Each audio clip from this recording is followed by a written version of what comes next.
দেশে বিচার ব্যবস্থা আরো কঠোর করা উচিত, তবে দর্শন সংখ্যা কমানো সম্ভব। আইন শৃঙ্খলা বাহিনী কি করবো, এটা সরকারের গাফিলতি। বাঙালি জাতির জন্য এটা লজ্জাজনক যে ধর্ষকের পক্ষে এই দেশে উকিল পাওয়া সম্ভব। সুষ্ঠু বিচার না হওয়ার কারণে ধর্ষণের সংখ্যা অনেক বেড়ে গেছে।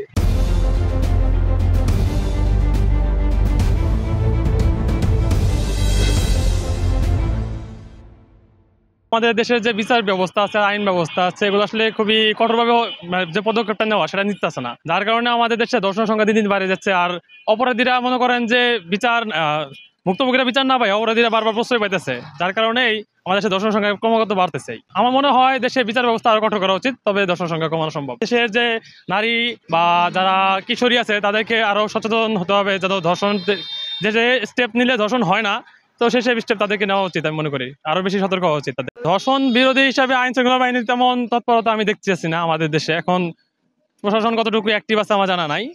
যদি অ্যাক্টিভ থাকতো তাহলে দর্শকরা তো সাহস পেত না। আমাদের দেশে যে বিচার ব্যবস্থা আছে, আমাদের জজ বা আদালত কোর্টে যে উকিলগুলো পাওয়া যায়, ধর্ষকের পক্ষে দেখা যায় অনেক সময় উকিল পাওয়া যায়।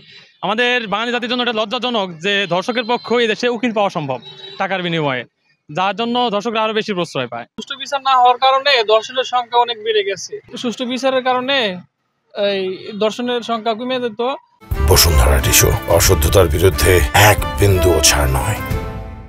শৃঙ্খলার অবশ্যই কিছু গাফিলতি আছে, কারণ আপনি দর্শন যারা করে তাদেরও দেখা যায় পক্ষে উকিল থাকে, যার কারণে এরা আপনার সহজেই এই আইন হাত থেকে আপনি রক্ষা পেয়ে যায়। বিচার থাকলে তাহলে আর দর্শন তো হইতো না।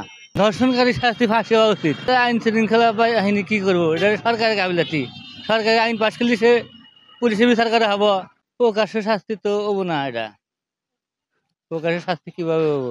দেশে তো আইন শৃঙ্খলারই নাই কোনো, তাহলে কেমন হবো প্রকাশ্যে? সে অতিরিক্ত দর্শনেরই বাইরে গেছে গা।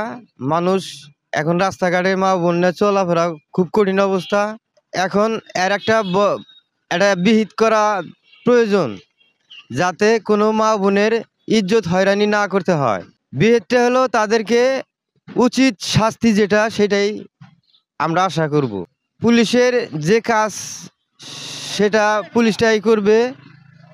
এখন আমরা আশা করি যে আমরা সুষ্ঠু বিচার জানি পাই। এই বিষয়ে কোনো দায় আছে, অবশ্যই আছে, কারণ এই যে দিন দিন বেড়ে যাচ্ছে, কোনো আইনগত ব্যবস্থা নিচ্ছে না। কারণ এদেরকে আইনের আওতায় নিয়ে তাদেরকে ফাঁসি হওয়া উচিত, যাতে বাংলাদেশে কোনো নির্যাতিতকারী বা দর্শনকারী আর যাতে না হয়।